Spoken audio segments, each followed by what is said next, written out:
എല്ലാവർക്കും നമസ്കാരം. കഴിഞ്ഞ ഹർത്താലിൻ്റെ അന്നത്തെ വീഡിയോകൾ നമ്മൾ വളരെ ശ്രദ്ധയോടെ കണ്ടു നോക്കുകയാണെങ്കിൽ നമുക്കതിനകത്തുനിന്ന് പല കാര്യങ്ങളും മനസ്സിലാകും.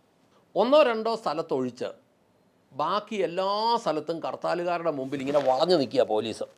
ഒന്നെങ്കിൽ ഇങ്ങനെ വളഞ്ഞു നിൽക്കുക, അല്ലെങ്കിൽ ഇങ്ങനെ സമാധാനത്തിൻ്റെ വെള്ളരിപ്രാവുകളെ പോലെ ഇങ്ങനെ നിൽക്കുക കെട്ടിപ്പിടിച്ച. പോലീസ് അങ്ങനെ ഒരു വല്ലാത്ത അവസ്ഥയിലോട്ട് നിൽക്കുക. ഞാൻ പൊതുജനത്തോട് ചോദിക്കട്ടെ, വാഹനം ചെക്കിങ്ങിൻ്റെ സമയത്ത് പോലീസ് ഇതുപോലെ വളർന്നു നിൽക്കാറുണ്ടോ ആരുടെയും മുമ്പിൽ? ഉണ്ടെങ്കിൽ കേരളത്തിൽ എല്ലാ ദിവസവും കാണുന്നൊരു പരിപാടിയല്ലേ? ആ നിപ്പും വർത്തമാനത്തിൻ്റെ ഒക്കെ രീതി എന്താ? ഇതുപോലെ ഹർത്താലുകാരുടെ നിൽക്കുന്ന പോലെ ഇങ്ങനെ നിൽക്കുമോ, ഇങ്ങനെ വളഞ്ഞോ നിൽക്കുമോ വല്ലതും ചെയ്യാറുണ്ടോ? ഇല്ല. ഇനി നമ്മളൊരു കാര്യത്തിന് റേഷനിലോട്ട് ചെന്നാൽ ഇങ്ങനെ പോലീസുകാർ ഇങ്ങനെ വളഞ്ഞു നിൽക്കുന്നത് നമ്മൾ കണ്ടിട്ടുണ്ടോ? അവരുടെ ആ ബോഡി ലാംഗ്വേജ് കണ്ടാൽ തന്നെ മനുഷ്യൻ അവിടെ നിൽക്കാൻ തോന്നുകയില്ലാത്ത രീതിയിലുള്ള പെരുമാറ്റമല്ലേ അവരുള്ളത്. ഇനി ചോദിക്കുന്നത്, യൂത്ത് കോൺഗ്രസ്സുകാർ, KSUക്കാർ പിള്ളേരെ കണ്ടാൽ പോലീസ് ഇങ്ങനെ വളഞ്ഞു നിൽക്കാമല്ലോ? വളഞ്ഞു നിൽക്കാല. അവരെ കൈകാര്യം ചെയ്യുമല്ലോ. അങ്ങനെയാണെങ്കിൽ എന്തുകൊണ്ടാണ് ഈ ഹർത്താലുകാരുടെ മുമ്പിൽ ഈ പോലീസ് ഇങ്ങനെ വളഞ്ഞു നിൽക്കുന്നത്? പ്രത്യേകിച്ച് ഈ കഴിഞ്ഞ ദിവസത്തെ ഹർത്താലുകാരുടെ മുമ്പിൽ പോലീസ് എന്തിനാണ് ഇങ്ങനെ വളഞ്ഞു നിന്നത്?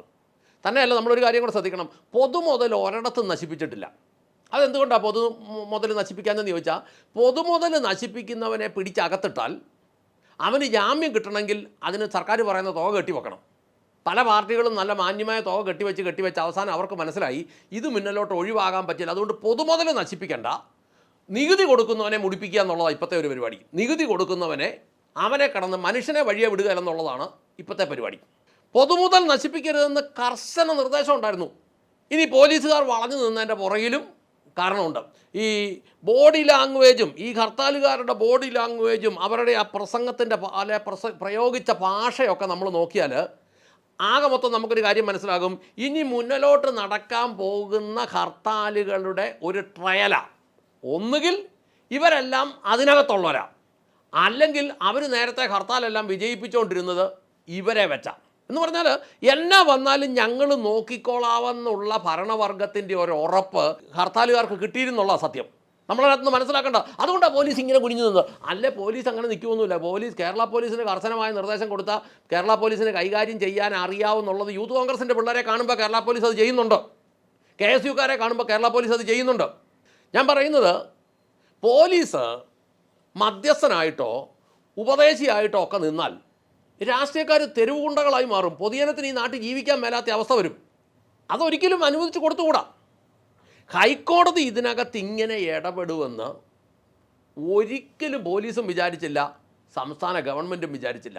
ഈ ഹർത്താലിന് വരുത്തിവെച്ച നഷ്ടം, സാമ്പത്തിക നഷ്ടം, ഒരു ഹർത്താൽ മൂലം നിന്നുപോകുന്ന പ്രസ്ഥാനങ്ങളുടെ അല്ലെങ്കിൽ ഒരു സംസ്ഥാനത്തിൻ്റെ ഒരു ദിവസത്തെ വരുമാനം, നമ്മുടെ കേരളത്തിൻ്റെ ഒരു ദിവസത്തെ വരുമാനം ഹർത്താൽ മൂലം നഷ്ടമാകുന്നത് 5000-ലധികം കോടി രൂപയുണ്ട്. ഈ പൊതുമുതൽ നശിപ്പിച്ചാൽ അതിൻ്റെ തുക കെട്ടിവെച്ചിട്ട് ഇവന് ജാമ്യം കൊടുക്കുകയുള്ളൂ എന്ന് പറഞ്ഞ പോലെ, ഹർത്താൽ ആഹ്വാനം ചെയ്യുന്നവന്മാരുടെ കയ്യിൽ നിന്ന് ഈ സ്വത്തും കൂടെ ഈടാക്കിയിട്ട് ഇവനെ പുറത്ത് വിടുകയുള്ളൂ എന്ന് കർശനമായിട്ട് നിയമം വന്നാൽ ഇത് ചെയ്യാൻ ഒരുത്തരും കാണുകയില്ല. ഇപ്പോൾ ഞാൻ മനസ്സിലാക്കുന്നത്, ആ തിരുവല്ലയിൽ ക്യാൻസർ രോഗിയെ തടഞ്ഞപ്പം ഭയങ്കര ബോഡി ലാംഗ്വേജും ഭയങ്കര തൻ്റെടമൊക്കെ ആയിരുന്നു. സബ് ജയിലിലോട്ട് പോയി പോലീസ് ജീപ്പേന്ന് ഇറങ്ങി കൂടുമൊക്കെ കക്ഷത്തി വെച്ച് അതിനകത്തോട്ട് കയറി പോകുമ്പം ആ വലിയ ബലമൊക്കെ അങ്ങ് തീർന്നു. ഇനിയിപ്പോൾ സംഭവിക്കാൻ പോകുന്നത്, ഹൈക്കോടതി ആയതുകൊണ്ട് സുപ്രീം കോടതിയിലോട്ടും ഹൈക്കോടതിയിലോട്ടും ഒന്നും ചെല്ലുമ്പോൾ ഒരു വിട്ടുവീഴ്ചയും കിട്ടുകയില്ല. 1990-കളിൽ ഹൈക്കോടതി ബന്ദ് നിരോധിച്ച ഉടനെ തന്നെ ഹൈറേഞ്ചിലെ ഇടുക്കി ജില്ലയിലെ ഒരു ഗ്രാമത്തിൽ വെച്ച് ഞാൻ കുടുംബമായിട്ട് സഞ്ചരിക്കുമ്പോൾ ഞങ്ങളുടെ വണ്ടി അന്ന് അവിടെ തടഞ്ഞിട്ടു. അവിടുത്തെ CNT INTUC എല്ലാം കൂടെ കൂട്ടിയാണ് തടഞ്ഞത്. ഒരു ദിവസം രാവിലെ 6 മണി തൊട്ട് ഉച്ചയ്ക്ക് 12 മണി വരെ അവിടെ കിടന്നു. അതിനുശേഷം പിന്നെ വണ്ടി പൊക്കോളാൻ കുറച്ച് പേര് പറഞ്ഞു, മുന്നോട്ട് പോയി പിന്നെയും വന്നു വിലങ്ങി ആകെപ്പാടെ പ്രശ്നമായി. അവസാനം ഞാനിതുകൊണ്ട് കേസ് കൊടുത്തു. 8 പേരുടെ പേര് കേസ് കൊടുത്തു. കേസ് എടുത്തു കഴിയുമ്പോൾ, കേസ് കൊടുക്കുമ്പോൾ ഞാനാണ് വാദിയെങ്കിലും കേസ് എടുത്തു കഴിഞ്ഞപ്പോൾ ഹൈക്കോടതി വാദിയും അല്ലെങ്കിൽ സർക്കാർ വാദിയും ഇവന്മാർ പ്രതിയും ഞാൻ സാക്ഷിയായി മാറി. 2-3 കൊല്ലം ഈ 8 എണ്ണം നടന്ന് അവന്മാരുടെ മുട്ടിൻ്റെ ചിരട്ട തെഞ്ഞു. അപ്പം ശരിക്കും പഠിക്കും ഇതെന്നാന്നുള്ളത്. ഇപ്പം നിലവിൽ ഈ കേസ് ഹൈക്കോടതിയുടെ മുമ്പിൽ ചെന്ന് നിന്നിട്ട് അവിടെ കാൻസർ രോഗിയുടെ മുമ്പിൽ നിന്നേക്കൂട്ട് ബോഡി ലാംഗ്വേജോ കാൻസർ രോഗിയുടെ മുമ്പിൽ പറഞ്ഞേക്കൂട്ട് വല്ല വർത്തമാനവും പറഞ്ഞ അകത്ത് കൊണ്ടിടും. ഈ 4 വർഷമൊക്കെ പിടിച്ച് അകത്തോട്ടിട്ട് കഴിഞ്ഞാൽ പോയി കിടക്കാൻ ഇവ മാത്രമേ കാണുകയുള്ളൂ, ഒരുമിച്ചൊന്നും ആരും കാണുകയില്ല.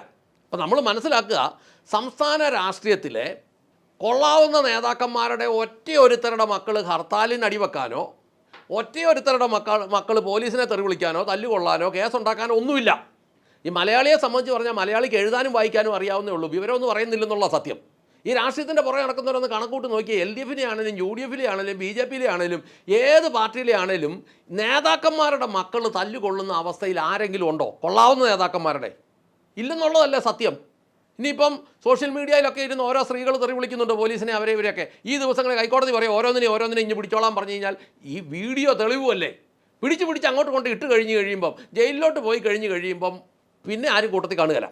ഇതിനകത്ത് എനിക്കറിയാവുന്നൊരു കാര്യമുണ്ട്, 10, 15, 20 പേര് കൂടി നിൽക്കുമ്പോഴാണ് ഗുണ്ടായുസത്തിന് ബലം, സംഘടനയുടെ ബലം. ഈ അടി കിട്ടിയ പത്തനംതിട്ട സൈഡിലെങ്ങാണ്ട് അടി കിട്ടി ഒരു വികലാംഗനം. അങ്ങനെ ഈ അടി കിട്ടിയവരും ഈ ബുദ്ധിമുട്ട് അനുഭവിച്ചവരും ഒക്കെ വ്യക്തിപരമായിട്ട് കേസ് കൊടുക്കാൻ പോയാലുണ്ടല്ലോ, ആ കേസ് കൊടുത്ത് ചാർജ് ചെയ്ത് വരുമ്പം ഈ കണ്ടാലറിയാവുന്ന 100-150 പേരുടെ പേരിൽ കൊടുക്കരുത്, ഒരു 3-4 പേരുടെ പേരിൽ അങ്ങോട്ട് കേസ് കൊടുത്താൽ ഇവന്മാർ ദിവസവും അങ്ങോട്ട് കോടതിയിലോട്ട് പോകുമ്പോൾ 3-4 വർഷം ഇതിൻ്റെ പുറകെ നടക്കേണ്ടി വരും. നടന്ന് ഏറ്റവും താഴെയുള്ള മുനിസിപ്പൽ കോടതിയാണ് ശിക്ഷിക്കുന്നതെങ്കിൽ സർക്കാർ വാദിയായതുകൊണ്ട് സർക്കാർ അപ്പീലിന് പോകും. പോകാതിരിക്കാൻ മേല, അങ്ങനെ അതിൻ്റെ സിസ്റ്റം. ജില്ലാ കോടതി ചെല്ലുമ്പോൾ ജില്ലാ കോടതി ശിക്ഷിച്ചില്ല, ജില്ലാ കോടതിയിൽ കേസ് ഇവനെ വെറുതെ വിട്ടാൽ സർക്കാർ അപ്പീലിന് പോകും. ജില്ലാ കോടതി ശിക്ഷിച്ച് കഴിയുമ്പം ഇവൻ ജയിലിൽ കിടക്കുന്നില്ല, അപ്പീലിന് പോകാമെന്ന് പറഞ്ഞ് ഹൈക്കോടതി ചെന്ന് ഇവൻ കൊടുക്കും. അപ്പം നിലവിൽ 1500 പേരുടെ എങ്ങാണ്ട് പേര് കേസെടുക്കുമെന്നൊക്കെയാണ് പറയുന്നത്. കേസ് എടുക്കുകയാണെങ്കിൽ ഈ 1500 പേർക്ക് ഒരു 4 കൊല്ലത്തിനുള്ള പണി മാന്യമായിട്ടുണ്ടാകും. ഇപ്പം നമ്മൾ ഈ കഴിഞ്ഞ ഹർത്താലിൽ തന്നെ നമ്മളൊരു കാര്യം കണ്ടതുണ്ട്, ജനം പല സ്ഥലത്തും വയലൻ്റായി.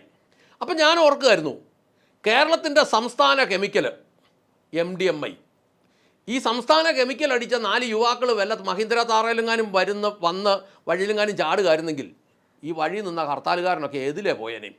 അങ്ങനെ സംഭവിക്കാൻ മേലായില്ല. കാരണം ഈ ദേശീയ കെമിക്കൽ കണ്ടമാനം ഇവിടെ വിറ്റ് യാതൊരു വെളിവും വെള്ളിയാഴ്ച ഇല്ലാതെ നടക്കുന്ന ധാരാളം പിള്ളേർ ഇവിടെയുണ്ട്.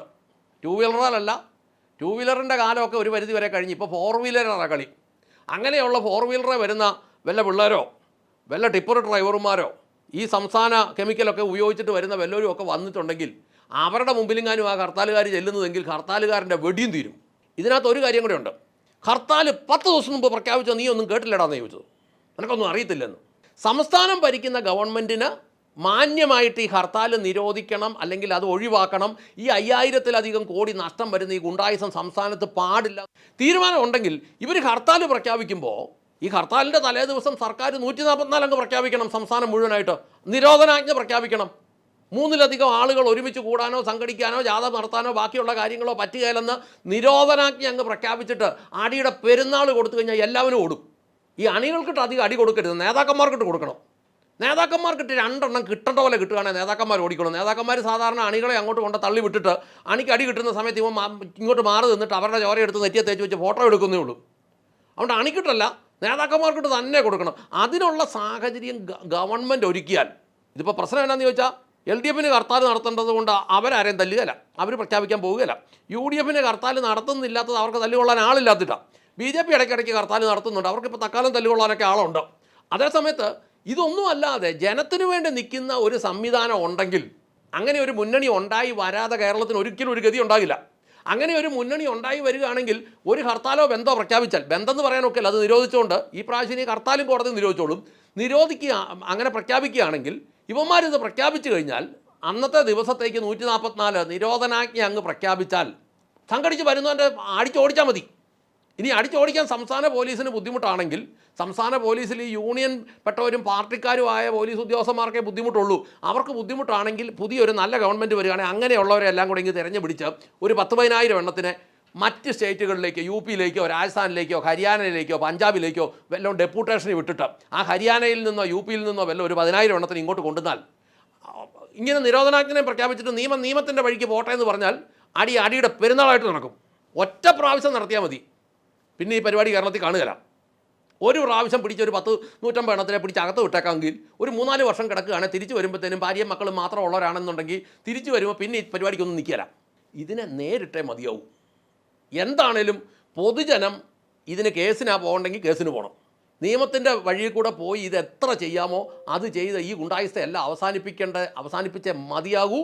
അല്ലെങ്കിൽ ഇതിൻ്റെ ടോണും ഇതിൻ്റെ ബോഡി ലാംഗ്വേജും എല്ലാം നമ്മളെ കഷ്ടപ്പെടുത്തും എന്നുള്ളതാണ് നമ്മൾ മനസ്സിലാക്കുന്നത്. UDF ആണ് വരുന്നതെങ്കിൽ പറയാൻ വേണ്ട, ഹർത്താലുകളുടെ പെരുമഴയായിരിക്കും UDF ഭരണത്തിൽ വന്നാൽ എന്ന് ഓർമ്മിപ്പിച്ചുകൊണ്ട് നിർത്തട്ടെ. നന്ദി, നമസ്കാരം.